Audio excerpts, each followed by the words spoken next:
সীমান্তে ফেলানির মতো আর কারো লাশ সহ্য করা হবে না বলে জানিয়েছে বৈষম্য বিরোধী ছাত্র নেতা ও জুলাই শহীদ স্মৃতি ফাউন্ডেশনের সাধারণ সম্পাদক সার্জিস আলম। কুড়িগ্রামে স্বাধীনতা বিজয় স্তম্ভে ফেলানির বাড়ির উদ্দেশ্যে লং মার্চে কথা বলেন তিনি। ফেলানি হত্যার বিচার, সীমান্তে হত্যা বন্ধ, সীমান্তে মরণঘাতী অস্ত্রের ব্যবহার বন্ধ সহ 5 দফা দাবি জানান সার্জিস। ওমর ফারুকের প্রতিবেদন, জানাচ্ছেন শারমিন শর্মা। 2011 সালের 7 জানুয়ারি দিনাজপুরের ফুলবাড়ির অনন্তপুর সীমান্তে ফেলানিকে গুলি করে নির্মমভাবে হত্যা করে বিএসএফ। এরপর একটানা 4.5 ঘন্টা কাঁটাতারে ঝুলে থাকে ফেলানির নিথর দেহ। এ ঘটনায় তোলপাড় শুরু হলে 2013 সালের 13 আগস্ট ভারতের কোচবিহারে জেনারেল সিকিউরিটি ফোর্সেস কোর্টে ফেলানি হত্যা মামলার বিচার শুরু হয়।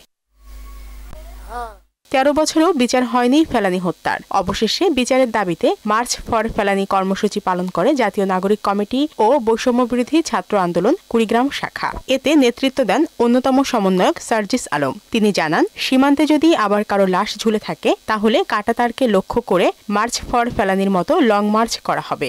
আর কোন সীমান্তে ফেলানির লাশ আমরা সহ্য করব না। সীমান্তের প্রত্যেকটি হত্যার বিচার করতে হবে। বাংলাদেশের যত নাগরিক সীমান্তে লাশ হয়েছে তার বিচার আন্তর্জাতিক আদালতে করতে হবে বলেও জানান সার্জিস। বাংলাদেশের সীমান্তের কোন একটি জায়গায় 1 ফোঁটা রক্ত ঝরে তাহলে 100 ফোঁটা রক্ত দিয়ে তার মূল্য আমরা নিব।